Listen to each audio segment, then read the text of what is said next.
In diesem Video möchte ich eure Fragen beantworten. Dies und vielleicht noch ein bisschen mehr nach dem Intro.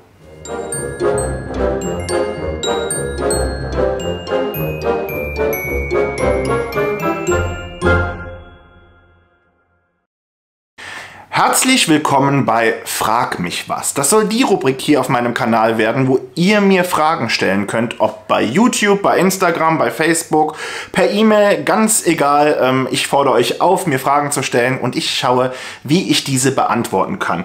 Vor ein, zwei Tagen habe ich euch bei Instagram gefragt und habe gesagt, hier hört mal, ich möchte mein erstes Frage-Antwort, mein erstes Q&A aufnehmen. Habt ihr irgendwelche Fragen an mich, dann sendet mir diese bitte. Das habt ihr wirklich fleißig getan. Einige Fragen habe ich jetzt hier rausgesucht. Ich kann nicht alle beantworten, weil viele sind auch ziemlich ähnlich. Und ich würde sagen, ich fange einfach mal ganz von vorne an. Die erste Frage kam von Anja HLLR und sie hat mich gefragt, wie oft ich das Disneyland schon besucht habe und wie oft ich es im Jahr besuche. Und einige von euch wissen ja schon, dass ich das Disneyland schon seit 1992 regelmäßig besuche und seitdem sind es mittlerweile tatsächlich an die 300, 400, 500 Mal. Ich habe nicht genau mitgezählt, aber es ist so oft. Und im Jahr, also 2019 war es, glaube ich, das Jahr, wo ich am meisten das Disneyland besucht habe. Da war ich, glaube ich, 15 Besuche dort. Das war schon wirklich krass, sehr, sehr viele Tagesausflüge auch. Aber so normal würde ich sagen, einmal im Monat auf jeden Fall für 1, 2, 3 Tage. Meistens so ein langes Wochenende dann.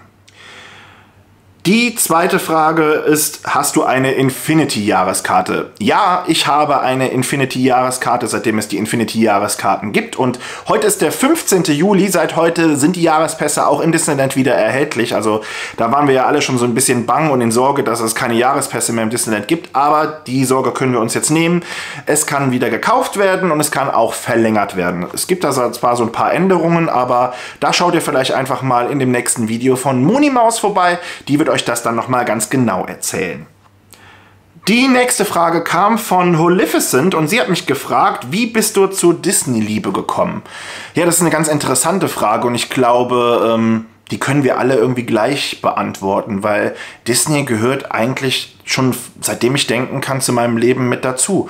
Das hat angefangen mit den VHS-Kassetten, mit Die Hexe und der Zauberer, der Ariel natürlich, Aladdin, mein erster Kinofilm, den ich geschaut habe, Bernhard und Bianca. Irgendwie hat Disney schon immer so mein Leben so ein bisschen bestimmt und meine Oma hat damals regelmäßig mit mir Mary Poppins geschaut. Das sind alles solche Erinnerungen, die ich noch an meine frühe Disney-Zeit habe. Ich hatte ein Abo damals vom Mickey Maus Heft. Ich habe das lustige Taschenbuch gelesen. Also ich war schon sehr, sehr Disney-infiziert. Auch das, bevor das Disneyland überhaupt eröffnet hat. Dann kommt eine von den Klassikerfragen, also Bluse und Hemd, die haben mir einige Fragen gestellt. Zum Beispiel Nutella mit oder ohne Butter. Mit Butter. Würdest du lieber in die Vergangenheit oder in die Zukunft reisen? Kann ich irgendwie ganz schwer sagen. Ich glaube, ich würde eher in die Vergangenheit reisen wollen, um mir vielleicht manche Sachen nochmal anschauen zu können oder vielleicht Sachen auch nochmal zu ändern. Zukunft ist immer so ein bisschen schwierig, finde ich, weil ich weiß nicht, ob ich schon das sehen möchte, was mich irgendwie in der Zukunft erwartet oder andere. Wenn du ein Tier sein könntest, welches wärst du? Ich glaube, ich wäre eine Katze. Also ich finde so ein Katzenleben eigentlich ganz cool. Die stehen morgens auf, gehen zum Fressen ab, fressen was und legen sich wieder hin. Also ich glaube, die meiste Zeit von einem Tag schläft eine Katze und das wäre eigentlich genau das, was ich mir für mich auch vorstellen könnte. Tom Beger-Hess hat mich gefragt, was ist deine Lieblingsattraktion im Disneyland? Ja, also wer mir auf Instagram folgt, der weiß das ja schon ganz genau. Oder hier bei YouTube gibt es ja auch schon mittlerweile ein Video. Ganz klar Phantom Manor. Phantom Manor ist meine absolute Lieblingsattraktion im Disneyland Paris und da geht auch nichts drüber. Da werde ich definitiv in den nächsten Wochen, Monaten mal ein genaueres Video nochmal drehen, wo wir Phantom Manor so ein bisschen genauer beleuchten. Nochmal nicht die Story, die habe ich ja schon mal erzählt, sondern wenn ich dann auch vor Ort bin, um euch dann vielleicht auch mal das eine oder andere dann direkt zeigen zu können. MSX Sophie hat mich gefragt, würdest du auch andere Disney-Parks besuchen? Natürlich würde ich auch andere Disney-Parks besuchen, liebend gerne. Ich würde gerne mal nach Disney World oder Disneyland Kalifornien, in die asiatischen Parks, nach Tokio, Hongkong oder nach Shanghai. Aber es hat sich bis jetzt einfach noch nicht ergeben. Das ist so, wenn man in andere Disney-Parks fliegt, dann muss man da ja schon eine Woche oder zwei mindestens bleiben. Und ich habe so viel Disneyland Paris jedes Mal und bin so oft im Disneyland Paris, dass ich wenigstens meinen Jahresurlaub gerne irgendwo am Strand oder in anderen Ländern verbringen möchte, wo ich ein bisschen was unternehmen kann. Also alles, was nicht so mit Disney-Parks zusammen zu tun hat. Deswegen hat sich tatsächlich noch nicht ergeben, dass ich in einem anderen Disney-Park war. Ich hole mir meine Portion Disney immer im Disneyland Paris. Anja HLR hat mich auch gefragt, was gefällt dir am besten bezüglich der Disney-Filme? Eher ältere oder neuere? Ich glaube, sowohl als auch. Da sind natürlich viele alte Klassiker dabei. Ich habe es ja gerade eben schon mal aufgezählt. Mary Poppins zum Beispiel ist einer meiner Lieblingsfilme. Ich liebe Alice im Wunderland. Die Prinzessinnenfilme Dornröschen und Cinderella sind nicht so mein Fall, aber Pinocchio zum Beispiel gefällt mir auch sehr, sehr gut. Aber auch die neueren Filme, wie jetzt zum Beispiel habe ich zuletzt Luca gesehen, den sicher einige von euch auch gesehen haben. Da war ich total überrascht. Cruella hat mich auch mega umgehauen. All diese neuen Sachen gefallen mir auch. Diese Realverfilmungen, da bin ich immer ein bisschen schwierig. Cruella war ich auch erstmal so ein bisschen skeptisch, aber das ist keine typische Realverfilmung für mich, weil die Story ja doch eine ganz, ganz andere ist und nicht irgendwie auf diesem Zeichentrickfilm aufbaut. Aber diese Filme wie Der König der Löwen oder Cinderella oder so, die finde ich schon sehr, sehr schwierig als Realverfilmung. Aladdin zum Beispiel hat mir aber ganz, ganz gut gefallen. Janina.von fragt mich, ab wann lohnt sich eine Jahreskarte? Ja, ab wann lohnt sich eine Jahreskarte? Ich glaube, wer die Ticketpreise im Disneyland Paris kennt, der weiß, dass es nicht sehr, sehr günstig ist. Es ist nicht so wie im Europapark oder im Phantasialand, wo ihr 40, 50 Euro hinlegt und ihr dürft dann den Tag dort verbringen. Disneyland, ich glaube, der Eintritt kostet momentan zwischen 100 und 110 Euro für beide Parks. Aber dann, ihr könnt dann in den Disneyland Park und in die Walt Disney Studios. Und wenn man sich die Jahreskartenpreise ansieht, die gehen ja irgendwie bei 150 Euro los für ein Jahr, sind ja dann wieder gestaffelt. Ihr habt dann Sperrtage, die ihr mit den günstigen Karten nicht besuchen dürft. Die teuerste Karte kostet 449 Euro, das ist die Infinity-Karte, da habt ihr auch Parken inklusive. Ihr bekommt Rabatte beim Essen, Rabatte in den Shops etc. Wenn ihr mehr als 2-3 Tage im Jahr fahrt, dann lohnt sich dann schon eine Jahreskarte. Wenn ihr eine Familie seid, müsst ihr auch nicht jeder eine Infinity-Jahreskarte haben. Da reicht es auch, wenn man vielleicht die da drunter hat, das ist die Magic Plus-Karte, wenn man nicht unbedingt vorhat, an Halloween dorthin zu fahren oder an Heiligabend oder am Silvestertag. Viele Leute schließen diese Termine ja sowieso aus, weil es sehr, sehr überfüllt dann da ist. Aber so eine Jahreskarte lohnt sich schon, wenn ihr öfters als einen Trip ins Disneyland unternehmt. Pauschalen könnt ihr auch günstig bekommen, von daher muss man das immer so ein bisschen abwiegen. Schaut euch da immer auf der Disneyland-Seite die Angebote an. Vielleicht seid ihr auch günstig, wenn ihr jetzt wirklich nur einmal im Jahr fahren wollt, mit einer Pauschale. Heinz L. Katrin hat mich gefragt, was besonders ist, wenn man im Disneyland Geburtstag hat. Ja, wenn man im Disneyland Geburtstag hat, dann bekommt man erstmal so einen ganz tollen Disneyland Happy Birthday Button, wenn man danach fragt in der City Hall. Was ist noch besonders? Ja, man kann sich einen Geburtstagskuchen bestellen lassen von seinen Freunden oder von der Familie. Wenn man diesen Button anhat, dann wird man von den Castmembern, also von den Mitarbeitern, dann auch begrüßt und man beglückwünscht. Also das ist schon sehr, sehr schön und für viele ist das ja immer so ein kleiner Traum, den Geburtstag im Disneyland zu feiern und für mich war es das ja auch im letzten Jahr. Ich habe schon öfters meinen Geburtstag im Disneyland Paris verbracht, so ist es nicht. Und im letzten Jahr sollte es aber dann nach längerer Zeit auch noch mal so weit sein. Das war mein 39. Geburtstag und der ist ja komplett in die Hose gegangen, da mein Auto ja auf halber Strecke Richtung Paris dann gemeint hat, so ich muss jetzt den Geist aufgeben und jetzt ist hier Feierabend. Wir haben von meinem Geburtstag noch eine Viertelstunde abends bei McDonald's verbracht. Dazu gibt es auch ein Video bei Vivi und Kevin auf dem Kanal, also Vivi Bing. Da könnt ihr euch das anschauen. Das war letztes Jahr im Juli. Aber in der nächsten Woche feiere ich wieder Geburtstag am 24. Und da geht es dann schon mal einen Tag vorher los, sodass wir auch sicher diesmal da sind. Und da freue ich mich schon sehr drauf, weil das schon ein sehr, sehr besonderer Besuch wird. Da wisst ihr ja, da besuchen wir das Marvel Hotel und die Davy Crockett Ranch. Und wir haben natürlich einiges vor. Darauf freue ich mich schon sehr. Und besonders, das ist ja die eigentliche Frage, machen es eigentlich die Leute, die um dich rum sind? Filmvergnügen hat mich gefragt, welches mein Lieblingssammlerstück von Disney ist. Tatsächlich habe ich kein Lieblingsstück. Ihr könnt hier hinter mir schon so ein bisschen was sehen. Es gibt so viele tolle Stücke von Disney, die ich habe, und ich glaube, die Big Figures, da habe ich euch mal ein Video von gemacht auf Instagram. Das könnt ihr euch da bei den IGTV-Videos anschauen. Diese Big Figures, das sind diese großen Mickey-Maus-Figuren, die es immer zum Jubiläum gab oder gibt. Die sind schon wirklich besonders, und das sind schon so ein bisschen, kann ich sagen, meine Lieblingsstücke, weil die gibt es immer nur für so eine kurze Zeit und dann sind die auf einmal nicht mehr erhältlich, und ja, also die möchte ich auf jeden Fall nicht missen. Von Holle87 hat mich gefragt, wie sieht es im Moment aus mit den Buffet-Restaurants? Bekommt man ein Menü an den Tisch? Ja oder nein? Buffet-Restaurants sind, glaube ich, im Moment immer noch nicht geöffnet. Das ist alles Table Service. Also ihr habt eine Auswahl von ein paar Menüs und könnt euch daraus was aussuchen. Bei manchen war es ja sogar so eine Art All You Can Eat. Ihr könnt euch also mehrere Teller bestellen. Das sind natürlich immer kleinere Portionen. Aber wie es jetzt genau mit den Buffet-Restaurants aussieht, weiß ich auch nicht, weil jetzt zu dieser Saison, also jetzt nach der Wiedereröffnung vom Disneyland, habe ich noch keines der Buffet-Restaurants getestet. Sabrina Harp hat mich gefragt, welches ist dein Lieblings-Disney-Film? Und ja, Lieblings-Disney-Film habe ich schon. Habe ich ja eben schon mal so ein bisschen durchsickern lassen. Das ist Mary Poppins. Und wenn es von den neueren ist, dann ist es Coco. Coco und Vaiana, würde ich sagen. Also die finde ich schon mega, mega schön. Coco ist für mich so ein Film, finde ich, der einfach irgendwie total untergegangen ist bei vielen. Also wenn ihr Coco noch nicht gesehen habt, dann schaut euch unbedingt Coco an.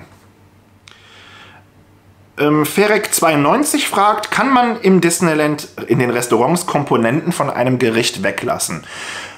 Natürlich könnt ihr das. Also wenn es dann irgendwas gibt, was ihr nicht mögt, könnt ihr natürlich sagen, bitte lassen Sie meinetwegen die Pommes weg.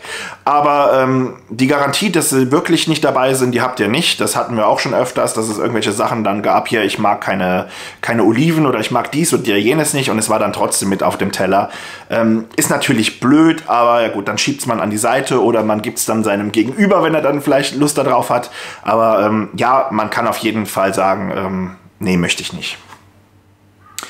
Armin Mutig hat mir eine ganz interessante Frage gestellt, und zwar, wie sind die Voraussetzungen, als Ambassador gewählt zu werden und was sind ihre Aufgaben? Ja, was sind die Voraussetzungen genau, um ein Disneyland-Botschafter zu werden? Also im Moment ist es ja der Jonah. Normalerweise sind die immer zu zweit gewesen. Und seit dem letzten Jahr ist es nur noch der Jonah. Ihr kennt den ja sicher. Ihr könnt euch auch mal bei Instagram seinen Kanal anschauen. Disneyland Paris Ambassador heißt der. Und das sind die Personen, die die Disney-Parks für 2 Jahre lang, wie sagt man, vertreten, nach außen hin, die die Pressearbeit machen, die, wenn irgendwo etwas über den Park berichtet wird, die immer das Gesicht des Parks sind, so möchte ich es einfach mal ganz einfach sagen. Und was die genauen Voraussetzungen sind, ein Ambassador zu werden, kann ich euch nicht sagen, weil ich habe mich mal versucht, da einzulesen, habe aber da keine wirklichen Antworten gefunden, weil auf jeder Seite findet man da irgendwo was anderes. Der Punkt war einfach so, dass dieses Ambassador-Programm, sage ich jetzt einfach mal, schon zu der Zeit gestartet ist, wo Walt Disney noch gelebt hat. Und wenn Walt Disney halt keine Zeit hatte, das kam ja auch mal vor, dass er irgendwas zu tun hatte, und es gab aber im Disneyland Park irgendwas zu tun, dann hat er jemanden ausgewählt, der praktisch diesen Botschafter dann gespielt hat und dann den Park nach außen vertreten hat. Und so ist dieses Ambassador-Programm entstanden, und in jedem Disney-Park gibt es immer 2 Ambassador, also 2 Botschafter. Und der erste oder die erste Botschafterin 1992 war Sabine Macron. Viele von euch, die vielleicht auch die Euro-Disney-Eröffnungsgala gesehen haben, können da auch ein Interview mit ihr sehen. Thomas Gottschalk hat da mit ihr zusammen in einer Teetasse gesessen bei Metadas Teacups, und da haben die zusammen gesprochen. Ist ganz, ganz interessant. Deine zweite Frage war auch, ob ich diese ganzen Ambassadoren mal aufzählen könnte, die seit 1992 im Disneyland Paris waren. Nein. Das kann ich leider nicht. Kim Nolle 86 hat mich gefragt, welches Hotel außerhalb kannst du vom Disneyland empfehlen?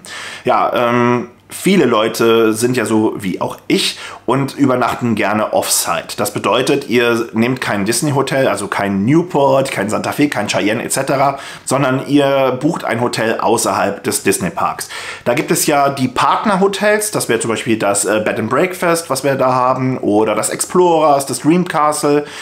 Und die kann ich auf jeden Fall empfehlen. Die sind alle schön, sind aber auch noch mal ein bisschen teurer. Wenn ihr so ein bisschen weiter, also ihr seid jetzt meinetwegen mit dem Auto da oder ihr fahrt gerne Zug, dann könnt ihr auch ein bisschen weiter nach Richtung Val d'Europe meinetwegen gehen. Da gibt es sehr, sehr viele tolle Hotels. Ich persönlich bin sehr, sehr gerne tatsächlich im B&B Bussy Saint-Georges oder im Campaniel in Bussy Saint-Georges. Die sind wirklich preiswert und bis jetzt hatte ich da nie irgendwelche Probleme. Es war immer sauber und das sind Hotels, die ich auf jeden Fall empfehlen kann. Da kostet die Nacht zwischen 60 und 80 Euro. Es gibt natürlich auch noch mal wie das Radisson Blu oder sowas, was auch wieder teurer ist, ne? Aber da einfach mal bei den einschlägigen Hotelseiten nachschauen, da findet ihr eine große Auswahl an Hotels. Katinka Kingdom hat mich gefragt, warum fährst du so wenig Fahrgeschäfte? Warum fahre ich so wenig Fahrgeschäfte? Ja, weil ich glaube ich sehr, sehr oft in den Freizeitparks bin und in der Zeit, wenn ich damals nur einmal im Jahr meinetwegen im Disneyland war, dann war es natürlich so, dann wollte ich in den 1 oder 2 Tagen, die ich dann da war, auch so viel wie möglich erleben. Ich wollte so viel wie möglich machen und sehen und fahren. Aber jetzt, wo ich so oft im Disneyland bin, dann muss ich mich nicht jedes Mal wieder bei Big Thunder Mountain anstellen oder bei Space Mountain oder was weiß ich, bei Pirates. Da bin ich chilliger unterwegs, da möchte ich die Zeit einfach genießen und was ich heute nicht mache, mache ich vielleicht morgen oder dann einfach beim nächsten Besuch. Und so geht es mir auch bei den anderen Parks, wie dem Europapark oder dem Phantasialand. Ich bin da mittlerweile so oft, dass das für mich dann gar kein Problem ist. Es gibt Tage im Phantasialand, da bin ich überhaupt nichts gefahren. Da waren wir dann schön essen, wir haben uns irgendwo hingesetzt, haben einen Cocktail zusammen getrunken. Also ein Freizeitparkbesuch bedeutet für mich nicht nur hier Achterbahn, Achterbahn, Achterbahn, Achterbahn, irgendein Dark Ride oder sonst irgendwas, sondern auch mal die Zeit einfach nur genießen. Und das ist natürlich dann was anderes, wenn man die Parks öfters besucht, dann kann man das machen. Ich verstehe das natürlich auch bei jedem, der es anders macht und so viel wie möglich Adrenalin spüren möchte, aber dazu gehöre ich nicht. Ich bin eher Team gemütlich. Was genau fasziniert dich an Disney, bin ich gefragt worden. Ja, was fasziniert mich an Disney? Das ist schon eine schwierige Frage, finde ich. Aber ich glaube, Disney ist, wie ich eben zu Anfang schon gesagt habe, so eine Konstante in meinem Leben. Disney hat schon immer irgendwie mein Leben bestimmt. Und ich finde an Disney einfach diese komplette Geschichte auch faszinierend. Wenn ihr euch mal Reportagen und Dokus angeschaut habt über Walt Disney, wie das alles so entstanden ist. Oder wenn es einfach auch nur um Mickey Mouse geht, wie die Anfänge waren und wie sich das bis heute entwickelt hat. Jedes Kind auf der Welt kennt Mickey Mouse. Und das finde ich schon einfach irgendwie faszinierend, was dieser Konzern, sage ich mal, geschaffen hat und was dieser Konzern auch jedes Mal mit mir anstellt, wenn ich die Eintrittskarte, meine Jahreskarte am Eingang vom Disneyland Paris an den Schalter halte und dann dort reingehe. Es ist immer noch wie an Tag Nummer 1, dass ich komplett verzaubert bin und einfach immer nur happy bin und froh bin und ich hoffe, dass das noch lange, lange so bleiben wird. Nimü tanzt fragt mich alles über Jahreskarten, die Unterschiede, kann man werben etc. Das ist ein sehr, sehr ausgiebiges Thema, was ich gerne mal mit euch behandeln könnte und da werde ich auch dann in der nächsten Zeit mal ein Video drüber machen, wo ich euch nochmal genau erkläre, was sind die Unterschiede zwischen den einzelnen Jahreskarten, was sind die Vorteile, die ich habe, wenn ich die teurere Jahreskarte kaufe. Wir haben eben schon darüber geredet, ab wann lohnt sich die Jahreskarte, aber das ist wirklich zu ausführlich für jetzt ein Frage-Antworten-Video, von daher werden wir das einfach verschieben, aber die Antwort bekommst du definitiv nochmal nachgereicht. So, und die letzte Frage. Es sind zwar noch mehr, aber damit das Video jetzt nicht zu lang wird und zu langweilig. Empfehlungen für Familien mit Kleinkind. Was muss man unbedingt gesehen und gemacht haben? Ich glaube, mit einem Kind ins Disneyland zu gehen, ist nochmal eine ganz, ganz andere Geschichte. Denn Kinder sehen ja die Welt auch nochmal mit anderen Augen. Die sind nochmal unbefangener und nehmen Sachen auch nochmal viel, viel schöner auf, als wir es machen. Ne? Wir sind ja immer irgendwie kritisch und wir hinterfragen immer alles. Und das machen Kinder nicht. Und ich finde, was müssen Familien mit Kleinkind machen? Ich finde definitiv jetzt die neue Show anschauen, die Disney Junior Dream Factory, jetzt muss ich kurz überlegen, das ist schon mal so ein Ding, das habe ich ja letzte Woche selber erleben dürfen, wie die Kinder da ausgerastet sind, wenn ihre Stars auf die Bühne gekommen sind, diese bekannten Lieder gesungen haben. Vor mir hat eine deutsche Familie gesessen und obwohl das Vampirinia, heißt sie so, Lied gespielt wurde auf Englisch und auf Französisch, hat das Kind auf Deutsch mitgesungen und das war schon irgendwie cool. Und da merkt man einfach, da gibt es überhaupt gar keine Sprachbarriere, die Kinder hauen einfach raus und das macht es dann schon besonders. Es gibt so viele tolle Attraktionen, die ihr machen solltet. Ich finde diese Meet and Greets, also im Moment sind es ja eher die Selfie-Spots, sind für Kinder auch ganz, ganz toll, wenn sie dann ihre Stars dann selber mal treffen dürfen. Mit den Attraktionen, Achterbahnen, das ist natürlich dann auch wieder so ein Ding, wie alt ist so ein Kind, aber ihr habt jetzt von einem kleinen Kind geredet.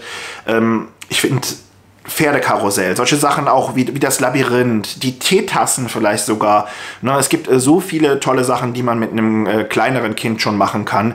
Sachen wie Pirates oder Phantom Manor, die ganzen Achterbahnen oder so, das muss nicht unbedingt sein, aber es gibt auch für Kleinkinder genug zu sehen und zu tun im Disneyland. Und wenn es nur die Läden sind, die Kinder zusammen mit euch dann besuchen werden, glaubt mir, für Kinder gibt es, glaube ich, nichts Schöneres. Ja, und das war's dann auch jetzt mit dem ersten Frage-Antworten-Video. Ich hoffe, dass es euch ein bisschen gefallen hat. Ist für mich noch so ein bisschen ungewöhnlich, weil diese Runden mache ich ja schon öfters mal bei Instagram, wo ich sage, hier, ihr könnt mir mal eine Frage stellen und die beantworte ich euch dann kurz mit so ein paar Sätzen bei Instagram. Zu reden ist da immer noch mal was anderes. Ich hoffe, dass euch die Bildqualität und die Tonqualität gut gefällt, denn ich nehme dieses Video jetzt gerade hier mit meiner neuen Kamera auf. Ich habe mir so ein bisschen neues Equipment zugelegt, damit die nächsten Vlogs, die nächsten Videos alle auch eine gute Qualität haben, weil das ist mir auch sehr, sehr wichtig. Das soll schon vernünftig aussehen. Und ja, ihr könnt mir ja zeigen, dass euch das Video trotzdem gefallen hat, auch wenn es wieder ein bisschen länger geworden ist, mit einem Daumen nach oben. Ich würde mich sehr freuen, wenn ihr diesen Kanal abonniert und vielleicht sogar die Glocke aktiviert, damit ihr gar kein Video mehr von mir verpasst.